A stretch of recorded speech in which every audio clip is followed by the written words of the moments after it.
डॉक्टरी की पढ़ाई पूरी करने के लिए अपने बेटे को जानकी जी और उनके पति ने अमेरिका भेजा था। मोहित को अमेरिका में रहते रहते 6 साल हो गए थे।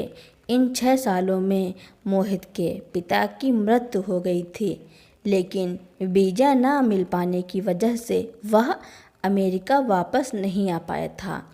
इस बात का उसे बहुत ही अफसोस था, लेकिन वह हालात के आगे मजबूर हो गया था। आज 6 साल बाद मोहित विदेश से अपने घर लौट रहा था। उसकी माँ और दादी के चेहरे उसकी आंखों के सामने रह रहकर आ रहे थे। दरअसल मोहित पिछले 6 सालों से विदेश में ही रह रहा था और इस दौरान 7 महीने पहले ही उसके पिता की मृत्यु हो गई थी। मृत्यु के करीब 3 घंटे पहले उसके पिता ने उससे वीडियो कॉल पर बात की थी। अपने पिता के आखिरी शब्द उसके कानों में गूंज रहे थे, सदा खुश रहो बेटा, खूब तरक्की करो और डॉक्टर बनकर हमारा नाम रोशन करना। अपने पिता की मृत्यु पर वह बहुत ही रोया था। उसका दिल दुख से भर उठा था, परंतु वीज़ा ना मिल पाने के कारण वह आ नहीं पाया था। उसके मन में विचार चल रहे थे कि आज उसकी माँ उसे अचानक अपने पास देखकर कितनी खुश हो जाएगी, और जब माँ को यह मालूम पड़ेगा कि मेरी दिल्ली के बड़े अस्पताल में जॉब लग गई है तो उसकी खुशी का ठिकाना नहीं रहेगा। और बूढ़ी दादी माँ तो मुझे देखते ही अपने गले से लगा लेगी। दादी माँ के लिए जो शॉल खरीद कर लाया हूँ वह उन पर कितनी खूबसूरत लगेगी। यह सोचते सोचते मोहित अपने घर पहुँचा तो देखा कि उसकी भाभी चारू रसोई घर में बच्चों के लिए खाना बना रही थी। मोहित के भतीजा और भतीजी दोनों आंगन में खेल रहे थे। पहले तो वे अपने चाचा को पहचान नहीं पाए, लेकिन थोड़ी ही देर में चाचू चाचू कहकर मोहित की ओर दौड़ते हुए आए और उससे लिपट गए। बच्चों की आवाज़ सुनकर भाभी भी आंगन में आ गई, लेकिन मोहित यह देखकर हैरान था कि उसकी भाभी के चेहरे का रंग उड़ा हुआ था। वह कुछ घबराई हुई सी नजर आ रही थी। मोहित को वहां देखकर बोली, अरे भैया, आप तो आने से पहले बताया भी नहीं। आपने तो कहा था कि कुछ साल आप वहीं रहकर नौकरी करेंगे। हाँ भाभी, लेकिन यह बात भी सच है कि अपने परिवार से दूर रहकर विदेश में मेरा मन नहीं लग रहा था, इसलिए मैंने इंडिया में नौकरी के लिए अप्लाई कर दिया था और अब दिल्ली के एक बड़े अस्पताल में नौकरी लग गई। यह सुनकर चारू की आंखें फटी की फटी रह गईं। भाभी, दरअसल मैं आप सभी को सरप्राइज़ देना चाहता था, इसलिए मैंने किसी को नहीं बताया कि मैं यहाँ भारत आ रहा हूँ। ऐसा कहते हुए मोहित अपने माता पिता के कमरे में गया और बोला, माँ कहाँ हो आप? लेकिन उसे माँ कहीं नज़र नहीं आई। माँ के कमरे से निकलकर वह दादी के कमरे में गया। दादी दादी दादी, देखो आपका पोता वापस आ गया है। लेकिन वह हैरान रह गया कि दादी भी कमरे में नहीं थी। तभी मोहित का भतीजा पीछे से आया और बोला, चाचू आप किसे ढूंढ रहे हैं? दादी और बड़ी दादी तो यहाँ नहीं रहती हैं। जल्दबाजी में उसकी भाभी चारू पानी लेकर आई। मोहित तो अपने भतीजे की बातें सुनकर हैरान रह गया था। अपनी भाभी से पूछने लगा, भाभी यह लक्की क्या कह रहा था? अरे देवर जी, यह बच्चे तो कुछ भी बोलते हैं, चारू ने हड़बड़ाते हुए कहा और लक्की को आंखों के इशारों से बाहर जाने के लिए कहा। तभी मोहित बोला, लेकिन भाभी माँ और दादी कहाँ हैं? मुझे कहीं नज़र नहीं आ रहे हैं। तभी उसकी भाभी चारू अपने चेहरे पर फीकी सी मुस्कान लिए बोली, अरे देवर जी, आपको बताया तो था, माँ जी तो दादी के साथ 4 धाम की यात्रा पर गई हैं। पर भाभी, यात्रा पर तो माँ और दादी 1 महीने पहले गए थे। अब तक तो उन्हें आ जाना चाहिए था और मैं उन्हें कब से फ़ोन लगाने की कोशिश कर रहा हूँ, पर उनका फ़ोन ही नहीं लगता।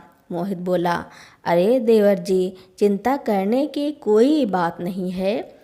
माँ जी का 1 हफ्ते पहले ही फ़ोन आया था और उन्होंने बताया था कि उन्हें आने में कुछ समय लग जाएगा। दरअसल वहाँ सिग्नल की प्रॉब्लम है ना, इसी कारण उनका फ़ोन भी नहीं लग रहा था। परेशान होने की कोई बात नहीं है देवर जी, वह बिल्कुल ठीक हैं। इतना कहकर चारू रसोई में खाना बनाने चली गई और मोहित थोड़ी देर के लिए अपने माता पिता के कमरे में चला गया। वहाँ पिताजी की तस्वीर को देखते हुए उसकी आंखों में आंसू आ गए और कहने लगा, देखिए पिताजी, आज आपके बेटे ने आपका सपना पूरा कर दिया। आज आपका बेटा डॉक्टर बन गया है। मोहित का संयुक्त परिवार था। विदेश जाने से पहले यहाँ पर सब कुछ ठीक था। मोहित के माता पिता अपनी माँ की खूब सेवा करते थे। दादी माँ के खाने से लेकर दवाइयों तक का ध्यान रखते थे। उसके भैया भाभी भी सबके साथ अच्छा व्यवहार करते थे। आज इस घर में पता नहीं क्या हो गया है, यह बात मोहित को समझ में नहीं आ रही थी। मोहित ने खूब मन लगाकर पढ़ाई की थी। अपनी पार्ट टाइम जॉब से जो पैसे वह कमाता था, उसका कुछ हिस्सा हर महीने अपने घर भेजा करता था। विदेश में रहकर उसे अपने घर की बहुत याद आती थी, परंतु वीज़ा ना मिल पाने के कारण वह नहीं आ पाया था। अक्सर घर पर वीडियो कॉल से उसकी बात होती रहती थी। पिछले 1 डेढ़ महीने से कुछ ऐसा हो रहा था कि अपनी माँ और दादी से उसकी बात ही नहीं हो पा रही थी। घर के बाकी लोग भी उससे बहुत कम बातें करते थे। मोहित लगातार अपने पिता की तस्वीर को निहारते जा रहा था। तभी चारू कमरे में आई और बोली, देवर जी, मैंने खाना बना दिया है, आप हाथ मुँह धोकर खाना खा लीजिए। लेकिन अपनी दादी और माँ से इतने वर्षों बाद मिलने का जो उत्साह मोहित के मन में था, वह सारा का सारा उत्साह ठंडा हो गया था। इतने में उसके भतीजे भतीजी उसके पास आए और बोले, चाचू, हमारे लिए क्या लेकर आए हो? तभी मोहित ने उन दोनों को अपने बैग में से ढेर सारे खिलौने और चॉकलेट निकाल कर दिए। पिताजी तो अब रहे नहीं और माँ और दादी भी घर पर नहीं हैं। ऐसा सोच सोचकर मोहित को ऐसा लग रहा था जैसे उसे अपना घर ही काटने को दौड़ रहा हो। शाम के समय जब उसका बड़ा भाई घर वापस आया तो थोड़ी देर के लिए मोहित ने उससे बातचीत की, परंतु आज बात करते हुए न जाने क्यों ऐसा लग रहा था कि कुछ ठीक नहीं है। उसे अपने भाई भाभी का व्यवहार बहुत अजीब लग रहा था। कुछ गड़बड़ तो है, यह सोचकर उसका मन अशांत हो रहा था। लेकिन अगले दिन मोहित ने अपने पिताजी की तस्वीर के आगे हाथ जोड़कर प्रणाम किया और अस्पताल के लिए निकल गया। जैसे ही मोहित अस्पताल पहुंचा तो अस्पताल के सभी कर्मचारी झुककर उसका अभिवादन कर रहे थे। मोहित जैसे ही अपने कमरे में पहुंचा तो सबसे पहले उसने दीवार पर अपने पिताजी की तस्वीर लगाई ताकि उसके पिता का आशीर्वाद हमेशा उसके साथ रहे। अस्पताल में सभी लोग उससे बड़ी इज्जत से बात कर रहे थे। मोहित को भी मरीजों का दुख दूर करके बहुत अच्छा महसूस हो रहा था। दोपहर के समय जब मोहित मरीजों का हालचाल जानने के लिए अस्पताल में राउंड पर निकला तो अस्पताल के बेड पर लेटी हुई एक बूढ़ी अम्मा को देखकर उसका दिल करुणा से भर आया। उस बूढ़ी अम्मा के कमज़ोर शरीर को देखकर ऐसा लगा कि जैसे वह कुछ जानी पहचानी हो। वह दीवार की ओर चेहरा करके सो रही थी। जगह जगह से फटी हुई साड़ी से अपने सर को ढक रखा था। चांदी से चमकते हुए बाल उनके फटे पल्लू से झांक रहे थे। उस बूढ़ी अम्मा को देखकर मोहित को कुछ आकर्षण सा महसूस हुआ। मोहित जब केबिन की ओर वापस आने लगा, उसी समय सभी सफाई कर्मी साफ सफाई और झाड़ू पोछा करने में लगे हुए थे, कूड़ा कचरा उठाने में लगे थे। फ़ोन पर बात करते करते अचानक से उसके कानों में एक कर्कश आवाज़ सुनाई दी। उसने देखा कि अस्पताल की एक नर्स एक उम्रदराज सफाई कर्मी पर ज़ोर ज़ोर से चिल्ला रही थी, जब तुम लोगों से काम नहीं हो पाता तो नौकरी क्यों करने आती हो? घर पर क्यों नहीं बैठ जाती? ढंग से पोछा तक नहीं लगाया जाता तो यहाँ पर क्या कर रही हो? वह बेचारी महिला सफाई कर्मचारी सर झुकाए चुपचाप उसकी बातें सुने जा रही थी। यह देखकर मोहित को बहुत बुरा लगा। जैसे ही वह उस ओर गया, उस महिला कर्मचारी में अपनी माँ की छवि नजर आने लगी। फिर सोचने लगा कि माँ यहाँ कैसे हो सकती है। यह सोचते हुए वह जैसे ही थोड़ा और नज़दीक आया, उसके दिल की धड़कन तेज़ हो गई। उसकी आंखों के आगे अंधेरा छा गया। उस औरत को देखकर मोहित दंग रह गया, क्योंकि वह सफाई कर्मचारी सच में उसकी माँ थी। मोहित को सामने देखकर उसकी माँ की आंखों से आंसू बहने लगे। तभी वह नर्स बदतमीजी से बोली, मैं आज ही तुम्हारी शिकायत करके तुम्हें नौकरी से निकलवाती हूँ। उसी समय मोहित के सब्र का बांध टूट गया और नर्स को डांटते हुए बोला, नौकरी से तो तुम्हें मैं निकलवाऊंगा। तुम्हारी हिम्मत कैसे हुई अपने से बड़ी उम्र की औरत से ऐसे बात करने की? यह कोई नौकरानी कूड़ा करकट उठाने वाली नहीं, बल्कि मेरी माँ है। यह सुनकर नर्स का मुंह खुला का खुला रह गया। सब लोग हैरानी से मोहित की ओर देखने लगे। तभी मोहित के मुंह से निकला, माँ आप यहाँ इस हालत में? आप तो तीर्थ यात्रा पर गई थी ना, तो फिर आप यहाँ कैसे? और दादी कहाँ हैं? अपने बेटे को देखकर जानकी जी अपने बेटे के गले लगकर फूट फूट कर रोने लगी और उसे अस्पताल के बेड पर लेटी हुई उसी बूढ़ी अम्मा के पास ले गईं, जो फटी हुई साड़ी में निढाल लेटी हुई थी। अपनी माँ और दादी को ऐसी हालत में देखकर मोहित का दिल करुणा से भर आया। तभी उसकी दादी भी नींद से जाग गई थी। जानकी जी ने कहा, देखो अम्मा जी, कौन आया है? आपका पोता अब डॉक्टर बन चुका है।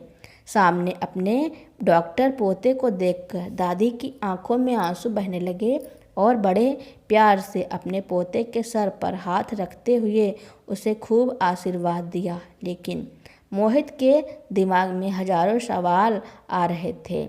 वह बोला, माँ, दादी, अब आप बिल्कुल चिंता मत कीजिए, मैं आ गया हूँ ना। आप मुझे बताइए क्या बात है? तभी दादी ने कपकपाती आवाज़ में कहा, बेटा, तेरे पिताजी के जाने के तुरंत बाद ही तेरे बड़े भाई सागर ने तेरे पिता के सारे कारोबार को हथिया लिया। और बेटा, तू तो जानता ही है कि तेरे पिता के पास जितनी भी जमा पूंजी थी, उन्होंने मकान बनवाने पर खर्च कर दी थी। अपने बुढ़ापे के लिए बिल्कुल भी पैसा नहीं रखा था। लेकिन तेरे पिता के जाने के बाद तेरी माँ को दवाई के लिए और छोटी छोटी ज़रूरत के लिए पैसा चाहिए था, तो तेरे भाई भाभी के आगे हाथ फैलाना पड़ता था और उन दोनों को तो 10 रुपए देने में भी दिक्कत होती थी। चारू बहू आए दिन मार्केट जाती थी और अपने लिए नए नए कपड़े खरीद कर लाती थी। उससे सागर को कोई दिक्कत नहीं होती। लेकिन अगर तुम्हारी माँ 10 रुपए भी मांग लेती तो घर में एक तूफान आ जाता था। यहाँ तक कि खाने पीने और दवाइयों के लिए भी वह दोनों तेरी माँ को तंग करने लगे थे। तेरी भाभी बस अपने पति और बच्चों के लिए सुबह शाम का खाना बनाती थी और बाकी के सारे काम तेरी माँ से करवाती थी। झाड़ू पोछा बर्तन सभी काम मेरी बहू से करवाती थी और जब मेरे और अपने लिए 2 रोटियां बनाने लगती तो तेरी भाभी 10 बातें सुनाती थी तेरी माँ को। मुझे सब देख देख कर बड़ा दुख होता था बेटा, और अगर मैं कुछ कहती तो ज़ोर ज़ोर से चिल्ला चिल्ला कर मुझे डरा धमका कर चुप करा देती और कहती, एक तो पड़े पड़े हमारे खर्चे बढ़ा रही हैं, ऊपर से मुझे भाषण देती हैं। चुपचाप एक कोने में पड़ी रहो, नहीं तो धक्के मार कर घर से बाहर निकाल दूंगी। तुझे नहीं मालूम बेटा, तेरे जाने के बाद हमने कितने दुख झेले हैं। ऐसा कहते हुए दादी रोने लगी। तभी मोहित की माँ जानकी जी ने अम्मा के आंसू पोंछते हुए कहा, बेटा हम लोगों पर क्या गुजरी है यह तो केवल हम ही जानते हैं। अम्मा जी की दवाइयों के लिए तो उससे बड़ी मुश्किल से पैसे निकलवा पाती थी, लेकिन जब मेरी तबीयत खराब होने लगी और मैंने उसे अपनी दवाइयों के लिए पैसे मांगने चाहे, तब चारू बहू ने घर में कलेश शुरू कर दिया और कहने लगी, कोई काम धंधा तो करती नहीं है, बस मेरी छाती पर बोझ बनकर बैठी हुई हैं तुम्हारी माँ और दादी। मैं इन दोनों के साथ नहीं रह सकती। आए दिन दोनों बीमारी में पड़ी रहती हैं। तुम्हारी माँ भी अब कोई काम नहीं कर पाती। मेरे बस का नहीं है इनको बनाकर खिलाना। तुम ऐसा करो कि इन्हें किसी वृद्ध आश्रम में छोड़ आओ या फिर घर से निकाल दो। चारू बहू की बातें सुनकर मुझे ऐसा लगा कि सागर उसे थप्पड़ लगा देगा और कहेगा कि मेरी माँ और दादी के बारे में ऐसा बोलने की तुम्हारी हिम्मत कैसे हुई। लेकिन बेटा मैं तो हैरान रह गई थी यह देखकर कि सागर को तो बहू की हर बात सही लग रही थी। इस बात के बाद करीब 4-5 दिन ऐसे ही बीतते रहे। एक दिन सागर मुझसे कहने लगा कि मैंने शहर में रहने वाले अपने मित्र से दादी की तबीयत के बारे में बात की है। वह शहर के एक बड़े अस्पताल में काम करता है। उसने डॉक्टर से कल ही अपॉइंटमेंट फिक्स करवा दी है। माँ आपकी भी तबीयत ठीक नहीं रहती तो आपकी भी साथ में ले आएंगे, बस आप कल तैयार रहना। और हाँ, बाद में 2-4 दिन रुकना पड़ सकता है, इसलिए अपने और दादी के 2-2 जोड़ी कपड़े भी उठा लेना। बेटा मैं तो बहुत खुश हो गई थी कि चलो हमारे बेटे को हमारी कुछ चिंता तो है, लेकिन मैंने जल्दी से पैकिंग भी कर ली। अगले दिन चारू और सागर हमें गाड़ी में बैठाकर यहाँ ले आए। उन्होंने बाहर लगे बरगद के पेड़ के नीचे हमें बैठा दिया और यह कहकर वे दोनों चले गए कि हम डॉक्टर से नंबर लगवा कर आते हैं। मैं और अम्मा जी बहुत देर तक यहाँ बैठे रहे। हम दोनों का आने का इंतज़ार करते रहे कि कब लोग आएंगे और हमें डॉक्टर के पास दिखाने लेकर जाएंगे। बैठे बैठे ना जाने कितने घंटे बीत गए, लेकिन ना तो सागर वापस आया ना ही चारू बहू का कुछ पता था। मुझे तो चिंता हो रही थी कि आखिर वो लोग कहाँ रह गए। मैं अस्पताल के बाहर घबराई हुई हर जगह अपने बेटे बहू को ढूंढने लगी। ढूंढते ढूंढते शाम हो गई, लेकिन उन दोनों का कुछ पता नहीं था। लेकिन जो बात मैं समझ नहीं पाई वो बात अम्मा जी समझ गई कि वे दोनों हमें इतने बड़े शहर में किसी बड़े डॉक्टर को दिखाने के लिए नहीं लेकर आए हैं, बल्कि वह तो हमसे छुटकारा पाने के लिए यहाँ लेकर आए थे और इतने बड़े शहर में हमें भीख मांगने के लिए छोड़कर चले गए हैं। अपने भाई भाभी की करतूत सुनकर मोहित को बहुत ज़्यादा गुस्सा आ गया। तभी जानकी जी आंखों में आंसू लिए बोली, बेसहारा करने से पहले उन दोनों ने हमारे बारे में एक बार भी नहीं सोचा। मैं अम्मा जी के कंधे पर सर रखकर फूट फूट कर रोने लगी थी कि आखिर हमसे क्या कमी छोड़ दी थी अपने बच्चों की परवरिश में, जो अपने ही बेटे ने हमें यह दिन दिखा दिया। लेकिन उसी समय मैंने महसूस किया कि माँ जी को तेज़ बुखार हो रहा था। मैं बिना कुछ सोचे समझे अम्मा जी को अस्पताल में ले गई। डॉक्टर को दिखाया तो माँ जी को अस्पताल में एडमिट करने की सलाह भी दी गई, लेकिन बेटा इतने पैसे तो मेरे पास थे नहीं कि मैं इतने बड़े अस्पताल का खर्चा उठा पाती। बस हाथ में तेरे पिताजी की दी हुई सोने की अंगूठी थी, उसी को बेचकर जैसे तैसे कुछ रुपयों का इंतजाम किया तो माँ जी का इलाज शुरू हो पाया। लेकिन वे पैसे आखिर कब तक चलते? 3 ही दिन में सारे पैसे खत्म हो गए और अस्पताल वालों ने कह दिया कि अगर पैसे नहीं हैं तो यहाँ इलाज नहीं हो पाएगा। मैंने आज तक खुद को कभी इतना लाचार महसूस नहीं किया था। मोहित, अम्मा जी की हालत देखकर मैं तो बस रोए ही जा रही थी, तभी एक सफाई कर्मचारी मेरे पास आकर मुझसे रोने का कारण पूछने लगी तो मैंने उसे अपना सारा हाल कह सुनाया था। फिर उसने पूछा कि अगर तुम्हें नौकरी दी जाए तो करोगी क्या? मैंने झट से हाँ कह दी। उस भली महिला ने अस्पताल में बात करके मुझे सफाई कर्मचारी का काम दिलवाया। यह काम करते करते अम्मा जी की देखभाल भी कर लेती थी बेटा। लेकिन बेटा, रह रहकर अपने बेटे बहू द्वारा किया गया व्यवहार मेरे दिल को बहुत दुखाता था। ऐसे कहते कहते जानकी जी फूट फूट कर रो पड़ी। माँ की बातें सुनते सुनते मोहित की आंखों से आंसू बहे जा रहे थे। भरी आंखों से अपनी माँ की तरफ देखे जा रहा था। उसने महसूस किया कि कुछ ही महीने में उसकी माँ बिल्कुल बूढ़ी नजर आने लगी थी। उनका चेहरे झुर्रियों से भर गया था। माँ और दादी दोनों ही बहुत ज़्यादा कमज़ोर हो चुकी थी। यह देखकर मोहित से रहा नहीं जा रहा था। वह गुस्से से उबल रहा था। उसका मन किया कि अभी के अभी पुलिस कंप्लेन कर दे। अस्पताल के स्टाफ को भेजकर मोहित ने कैंटीन से अपनी माँ और दादी के लिए खाना मंगवाया। फिर मोहित ने अपनी दादी की सारी रिपोर्ट देखी और कुछ टेस्ट करवाए। रिपोर्ट आने के बाद मोहित बोला, दादी मैंने आपकी सारी रिपोर्ट चेक कर ली हैं, सब नॉर्मल है, बस थोड़ी सी कमजोरी है जो खाने पीने का ख्याल रखने से ठीक हो जाएगी। अब हम लोग अपने घर चलेंगे। घर जाने की बात सुनकर जानकी जी और दादी थोड़ी सहम गईं, क्योंकि वह लोग वापस उसी माहौल में नहीं जाना चाहती थी जहां उनके साथ नौकरे से भी ज़्यादा बदतर व्यवहार होता था।